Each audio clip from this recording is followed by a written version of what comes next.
Alors ce matin, j'aimerais qu'on puisse voir une longue formation.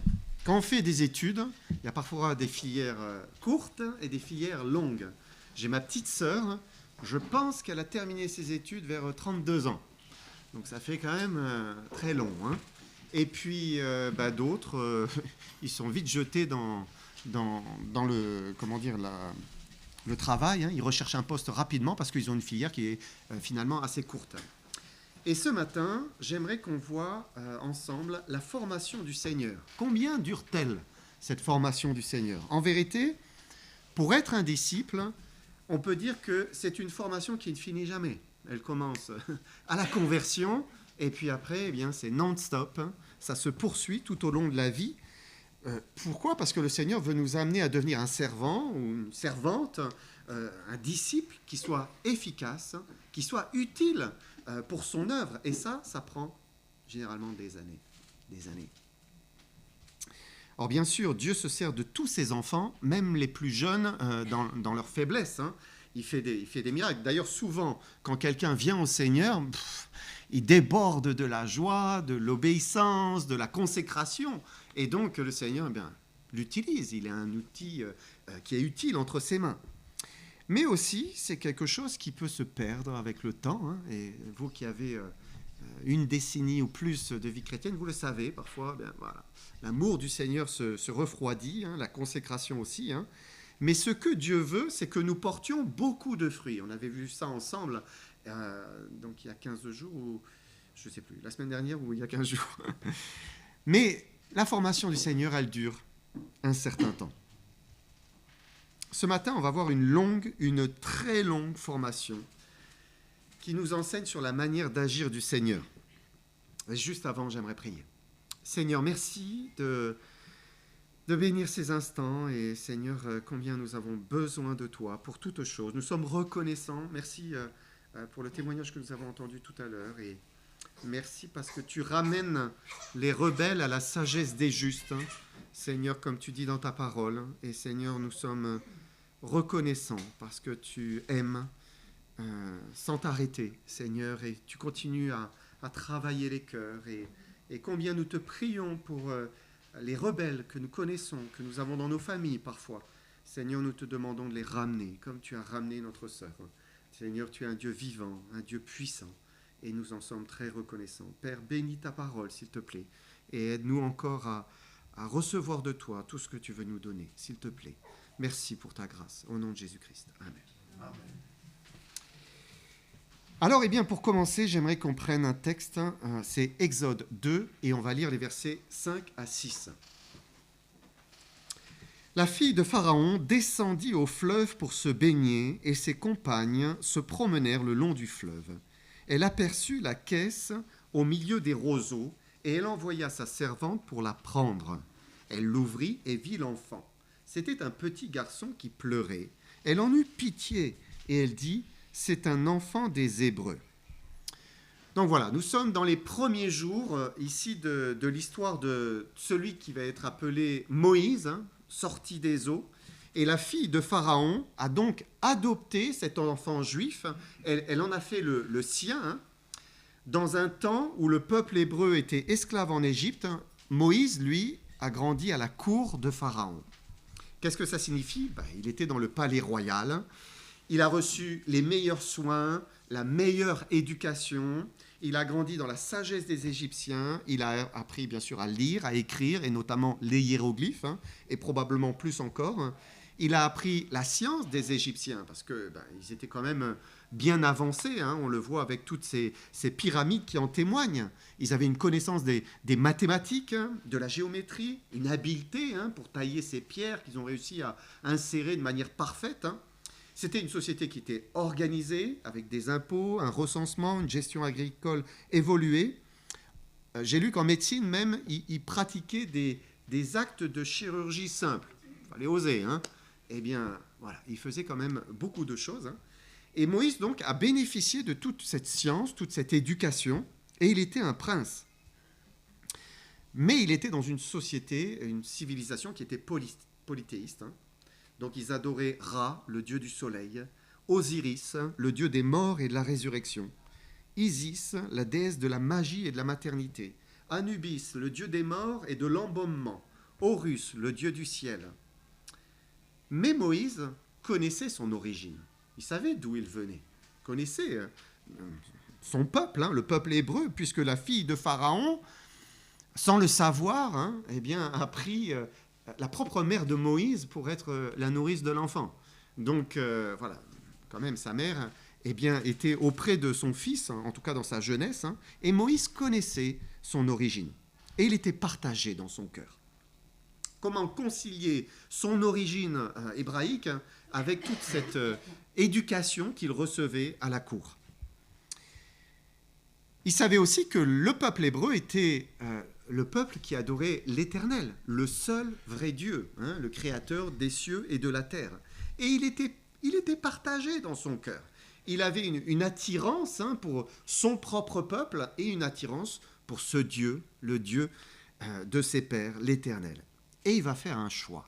À un moment, il fait un choix. Exode 2, versets 11 et 12. En ce temps-là, Moïse, devenu grand, se rendit vers ses frères et fut témoin de leurs pénibles travaux. Il vit un Égyptien qui frappait un Hébreu d'entre ses frères. Il regarda de côté et d'autre, et voyant qu'il n'y avait personne, il tua l'Égyptien et le cacha dans le sable. Donc c'est là où Moïse a fait un choix, et il a choisi son peuple, le peuple hébreu, et il a choisi ce Dieu-là, il a eu compassion pour son peuple, et il trouvait, s'il a fait cela, il trouvait que les Égyptiens étaient injustes, ce qu'ils faisaient n'était pas bien, et il a pris parti pour Israël. C'était un peu comme une conversion, On le sait à cause d'un passage en Hébreu. On va partir brièvement dans Hébreu, donc dans le Nouveau Testament, chapitre 11, versets 24 à 26. Et nous lisons, c'est par la foi que Moïse, devenu grand, refusa d'être appelé fils de la fille de Pharaon. Il préféra être maltraité avec le peuple de Dieu plutôt que d'avoir pour un temps la jouissance du péché. Il regarda l'opprobre de Christ comme une richesse plus grande que les trésors de l'Égypte, car il avait les yeux fixés sur la rémunération. Et en lisant ce passage, ça nous éclaire sur ce qui se passait dans son cœur. Bien sûr, Moïse ne comprenait pas tout, c'est évident, mais il a fait un choix. Il a quand même fait un choix, le choix du peuple de Dieu, le choix du Dieu d'Israël, et ce texte nous le dit. Donc il a vraiment tourné le dos à l'Égypte ce jour-là. Et on peut dire qu'il s'est senti pousser des ailes. Il s'est dit, mais je vais aider mon peuple. Je vais les secourir, je serai leur sauveur, quelque part. Il avait 40 ans. 40 ans, c'est un bel âge. On dit 40 ans, c'est l'âge où on est sorti de la jeunesse, on commence à avoir un peu plus de sagesse, et en même temps, on a encore des forces physiques, ça va, on se maintient encore assez bien. Exode 2, 13 et 14. Il sortit le jour suivant, et voici 2 Hébreux se querellaient. Il dit à celui qui avait tort, « Pourquoi frappes-tu ton prochain ?» Et cet homme répondit, « Qui t'a établi chef et juge sur nous? Penses-tu me tuer comme tu as tué l'Égyptien ?» Moïse eut peur et dit, « Certainement, la chose est connue. » Et là, il s'est dit, « Je vais avoir des problèmes. » Il a compris qu'il allait avoir des problèmes, que le vent allait tourner. Moïse, le prince, mais quand même prince illégitime à la cour de Pharaon, venait de tuer un Égyptien. Il était habillé comme un Égyptien, probablement rasé comme ils en avaient à l'époque. Donc il se rasait, il mettait aussi parfois une perruque au-dessus. Donc les Égyptiens faisaient comme cela. En fait, quand on réfléchit, l'Égypte lui avait tout donné. Lui avait tout donné. Et là, il venait de faire le choix du peuple qui était maltraité, qui était rejeté. Alors qu'est-ce qu'il a fait? Il a pris peur et il a pris la fuite. Il a fui au désert de Madian. Et là, c'est une page qui se tourne et une nouvelle vie va commencer pour lui. Il y rencontre le sacrificateur de Madian, Jéthro. Donc, c'était un sacrificateur qui était là-bas. Et Jéthro va lui donner une de ses filles, Séphora. Donc, il commence à établir sa vie là, et Moïse va devenir berger pour Jéthro. Il gardait le troupeau de Jéthro. Donc, il était au départ un prince dans le faste du royaume, un des royaumes les plus puissants sur la terre à cette époque-là.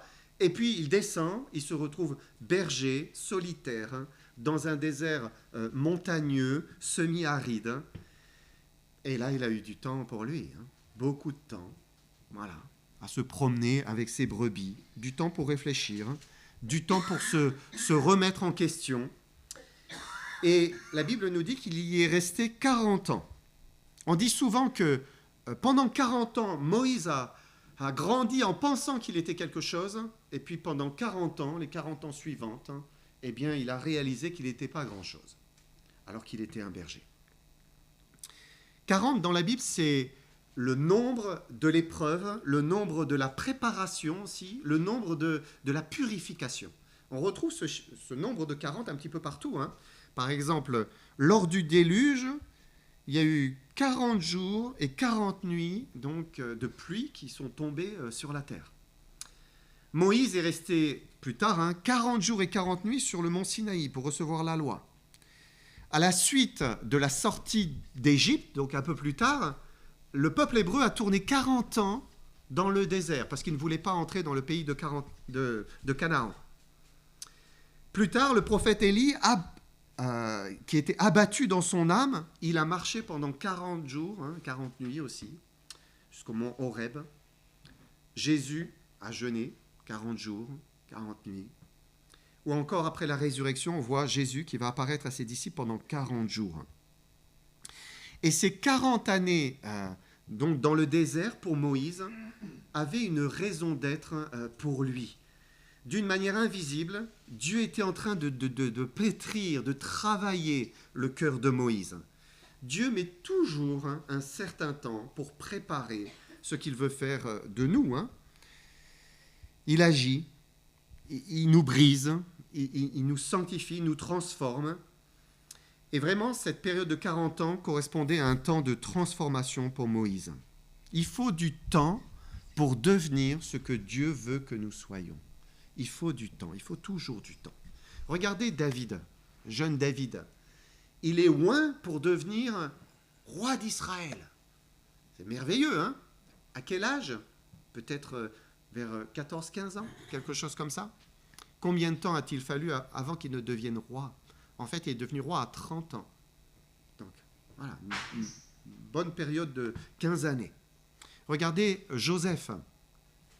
Il est vendu par ses frères lorsqu'il a 17 ans. On sait qu'il est devenu vizir, c'est-à-dire premier ministre de l'Égypte, quand il avait 30 ans.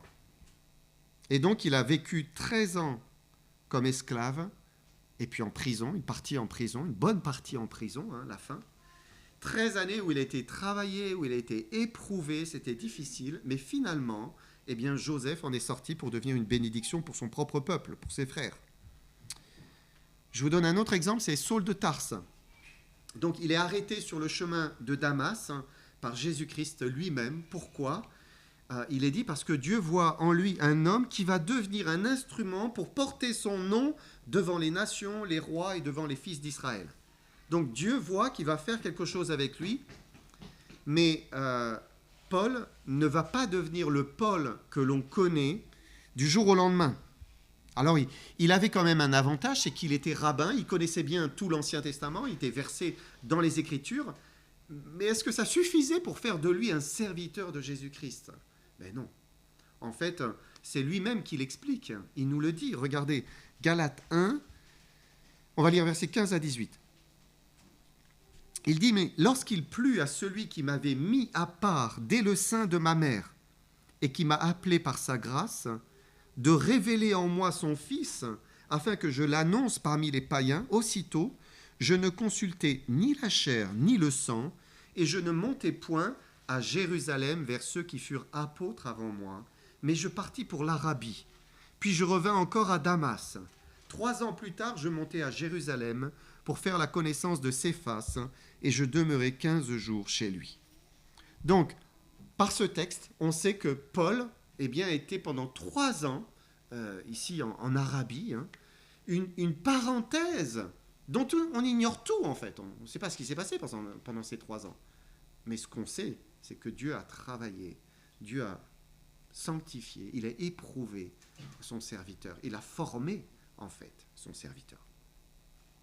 Et ça c'est valable pour les enfants de Dieu, c'est valable pour nous. Il y a un processus divin qui permet de nous préparer pour entrer dans les œuvres qu'il a préparées d'avance afin que nous les pratiquions. Et encore une fois, ça ne veut pas dire qu'on est complètement inutile si on n'est pas passé par là. Dieu nous utilise tout au long de notre vie, c'est certain, heureusement. Mais on a vu la dernière fois, ce qu'il veut, c'est qu'on porte beaucoup de fruits. Et donc, pour en arriver là, il faut du temps. Il faut passer par l'émondage. Voilà, il faut que le vigneron taille et taille encore. Et ça prend du temps. Il y a des saisons à vivre. Et l'histoire de Moïse nous montre cela. Après ces 40 ans dans le désert à garder les brebis de Jéthro, Dieu finalement va l'appeler. Exode 3, versets 1 et 2.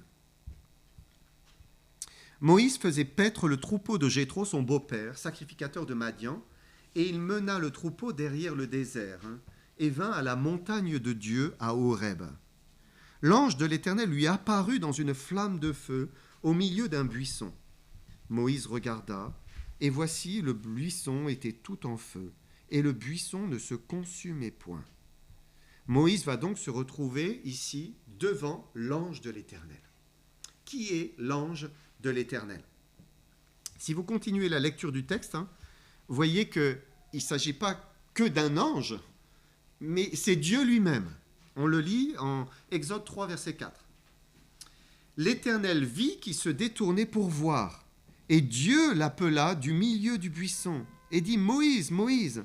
Et il répondit « Me voici !»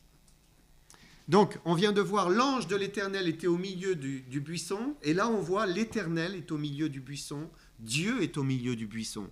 Et en fait, l'ange de l'Éternel, c'est Jésus-Christ. C'est Jésus-Christ. Quand vous voyez l'ange de l'Éternel dans l'Ancien Testament, vous pouvez dire, en fait, c'est Jésus-Christ. Jésus-Christ qui n'était pas encore incarné, qui n'était pas né encore, mais qui existait bien sûr avant de prendre forme humaine.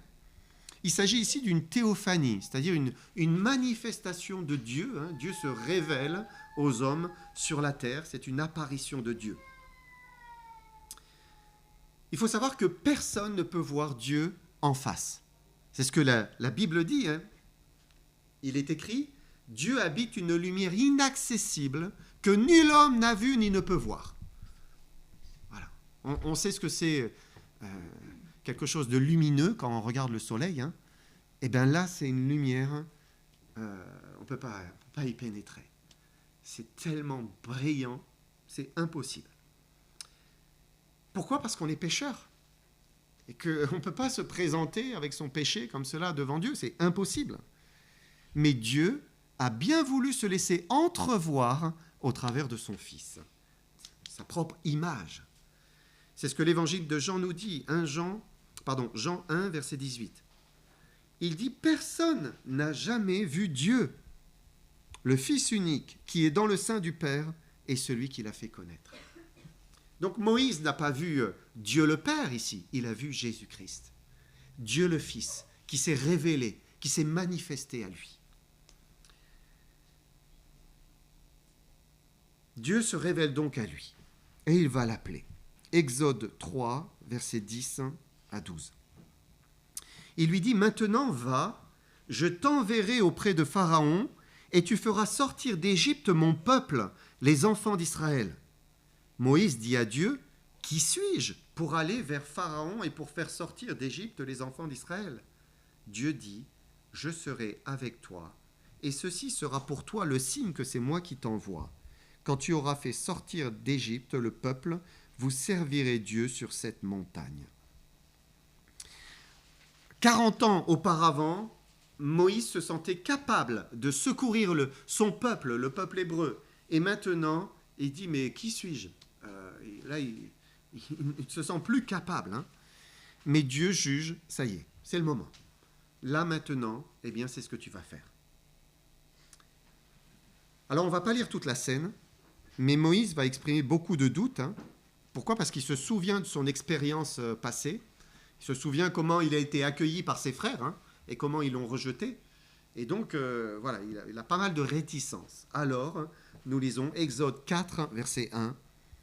Moïse répondit et dit, « Voici, ils ne me croiront point, et ils n'écouteront point ma voix, mais ils diront, l'Éternel ne t'est point apparu. » Alors Dieu va lui donner des signes pour montrer que vraiment c'était Dieu qui était avec lui et c'est Dieu qui lui était apparu. On va lire versets 2 et 3. L'Éternel lui dit, « Qu'y a-t-il dans ta main ?» Il répondit, « Une verge. » L'Éternel dit, « Jette-la par terre. » Il la jeta par terre et elle devint un serpent. Moïse fuyait devant lui. Donc Moïse est un berger, il a forcément un bâton de berger. Comme à l'époque, c'était vraiment très important. Le bâton, c'était quelque chose qui nous aidait pour la marche. On y prenait appui. Ça servait aussi à se défendre et à protéger les brebis. On chassait les prédateurs. Généralement, on ne choisissait pas un bâton qui traîne. Non, on avait son bâton. On l'avait choisi. Il était précieux. Le bâton, c'était comme un compagnon de vie. Ça les accompagnait. C'était le prolongement presque du bras de l'homme. Et Moïse avait confiance en son bâton. C'était le sien. Il était solide. Il était fiable. Et Dieu lui dit, « Jette ton bâton par terre. » Il le jette. Déjà, c'est un geste fort. Jette-le. Voilà. Il y a tout un geste. Et soudain, il devient un serpent. Le bâton dans lequel il avait confiance, qui était son appui, il réalise, mais en fait, c'est un serpent. Et il y a deux choses ici. Donc, d'abord, Dieu était vraiment en train de lui donner un signe qu'il allait pouvoir répéter devant le peuple d'Israël pour leur montrer que Dieu l'avait vraiment choisi, que c'était lui, il y avait un miracle. Mais en même temps, Dieu était en train de lui montrer que ce dont peut-être il avait le plus confiance, sur lequel il se reposait, ça pouvait se révéler un serpent. Quelque chose qui vous trahit finalement. Et c'était une leçon importante pour lui, et c'est une leçon importante pour le croyant, pour chaque croyant. Pourquoi ça prend du temps pour que Dieu nous travaille, nous prépare, afin que on puisse entrer dans les œuvres qu'il a préparées d'avance. Parce qu'on doit apprendre à ne plus nous confier dans nos appuis habituels, ne plus se reposer sur notre bâton, ce dont nous avons confiance, mais se reposer sur Jésus-Christ à 100%. Je me repose sur lui, j'espère en lui. Et ça prend du temps. Ça prend du temps. Verset 4, l'Éternel dit à Moïse, « Étends ta main, saisis-le par la queue. » Il étendit la main, le saisit, et le serpent redevint une verge dans sa main. Donc là, il faut imaginer, on a lu juste avant, Moïse fuyait devant le serpent. Il a eu peur. Et maintenant, il lui dit, mais vas-y, saisis-le. Allez, prends-le par la queue. La chose que vous n'avez pas trop envie de faire, parce qu'il peut se retourner facilement pour vous mordre. En fait, il lui demande un acte de foi ici. Étends ta main, saisis-le par la queue. En fait, il lui dit, fais-moi confiance. Peut-être, oui, tout ce dont tu t'appuies, c'est un serpent qui peut te mordre. Mais maintenant, fais-moi confiance. Et là, il le fait. Dieu, nous apprend à son école. Il nous dit, ne te confie pas dans ta sagesse, ne te confie pas dans ton intelligence, ne te confie pas dans tes raisonnements. Confie-toi en moi, fais-moi confiance. Et Moïse était prêt. Il était prêt parce que, il l'a fait, il l'a pris. Et son bâton est redevenu un bâton. Deuxième signe, versets 6 et 7. L'Éternel lui dit encore, mets ta main dans ton sein. Il mit sa main dans son sein, puis il la retira, et voici sa main était couverte de lèpre, blanche comme la neige. L'Éternel dit, remets ta main dans ton sein. Il remit sa main dans son sein, puis il la retira de son sein, et voici elle était redevenue comme sa chair. Le bâton, c'était quelque chose d'extérieur. hein, voilà, un objet, un appui extérieur. Mais sa propre main va lui jouer un tour. Hein. La main, ça symbolise l'action. On fait presque tout avec nos mains. Hein. Le sein, ben, c'est le cœur. Hein. C'est ce que nous sommes. Hein. Et la lèpre, c'est l'image du péché dans la Bible. À chaque fois, eh bien, il y a cette image du péché. Et durant ces 40 ans dans le désert, hein, Moïse a pu apprendre que les actions qui sortent de nous sont souvent empreintes du péché. Elles sont souillées par le péché. Quand on veut agir de nos propres forces dans l'énergie humaine, ben, c'est le péché qui se manifeste. Nos actions sont souvent couvertes d'une lèpre blanche. On peut même pécher en prétendant vouloir servir Dieu. Voilà, on veut servir Dieu et en fait on pêche. Parce que bien il y a la nature humaine qui est là, il y a la nature pécheresse. Hein. Moïse a voulu bien faire en aidant ses frères. Qu'est-ce qu'il a fait? Il a tué l'Égyptien et il l'a caché sous le sable. C'est pas comme ça que Dieu voulait délivrer son peuple. Dieu avait un autre plan. Hein. Ça, c'était la méthode humaine, charnelle. Mais Moïse, maintenant, était prêt à entrer dans les œuvres de Dieu. Dieu lui dit, remets ta main dans ton sein. Déjà, quand on voit sa main pleine de lèpre, et puis son sein qui est sain, l'autre mot, hein, et puis on met la main dedans, c'est difficile. Hein, mais Moïse le fait, il est prêt, il obéit par la foi. Et là, eh bien, le miracle se produit. Dieu est celui qui peut nous sanctifier. On est pécheurs, hein, mais Dieu peut purifier nos actions, faire en sorte qu'elles soient sanctifiées, nous libérer de la chair, de ce qui est mauvais en nous. Mais ça prend du temps. Verset 9. S'il ne croit pas même à ces 2 signes et n'écoute pas ta voix, tu prendras de l'eau du fleuve, tu le répandras sur la terre, et l'eau que tu auras prise du fleuve deviendra du sang sur la terre. Donc Dieu lui donne ici un 3e signe. Le fleuve de l'Égypte, le Nil, ben c'est la vie de l'Égypte. Hein. Le Nil, c'est ce qui procurait tout à l'Égypte. Hein. Sans le fleuve, ben, c'était un désert. Hein.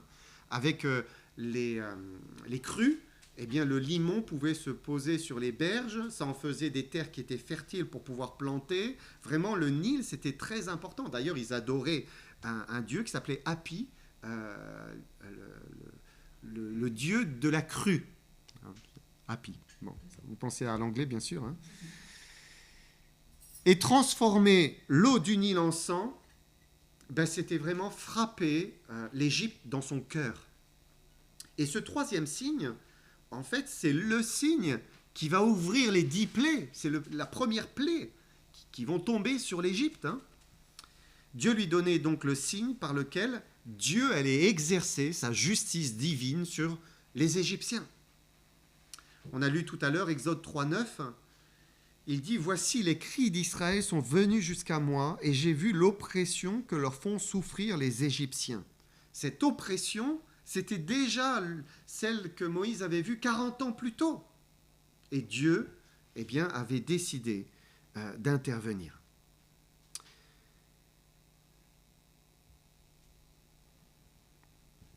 Et ce qui est touchant, c'est que Moïse, 40 ans plus tôt, eh bien, voulait finalement exercer la justice. Il voulait libérer le peuple de Dieu. Et donc, voilà, il voulait libérer ses frères de l'oppression. Moïse avait déjà dans le cœur ce que Dieu allait faire au travers de lui, mais 40 ans plus tard. 40 ans plus tard. Là, il n'était pas encore prêt. Parfois, Dieu peut mettre des désirs dans notre cœur, hein, il suscite quelque chose, il y a une aspiration, mais est-ce qu'on est réellement prêt? C'est ça la question. Dieu sait ce qu'il fait, il fait toutes choses belles en son temps. Et si on est éprouvé avec l'impression d'être inutile ou peu utile au Seigneur, eh bien il faut être obéissant, patient, repentant, hein, bien sûr, s'il le faut, hein, et espérer dans le Seigneur parce qu'il y a un temps pour tout. J'aimerais qu'on lise un dernier passage, c'est Psaume 126, versets 5 et 6. Il dit « Ceux qui sèment avec larmes moissonneront avec chant d'allégresse. Celui qui marche en pleurant quand il porte la semence revient avec allégresse quand il porte ses gerbes. Et la formation du Seigneur, elle est souvent longue, mais à la fin, il dit, on en sort en ayant de l'allégresse. Parce que, eh bien, on voit l'œuvre que Dieu fait et on se réjouit. Donc, il ne faut pas se décourager si on est en lutte dans sa vie chrétienne, si c'est difficile, si on pleure parfois. Hein. Il y a ce cantique qui dit « Dieu fait bien tout ce qu'il fait ». Voilà. Le Seigneur fait bien tout ce qu'il fait. Faisons-lui confiance. Amen.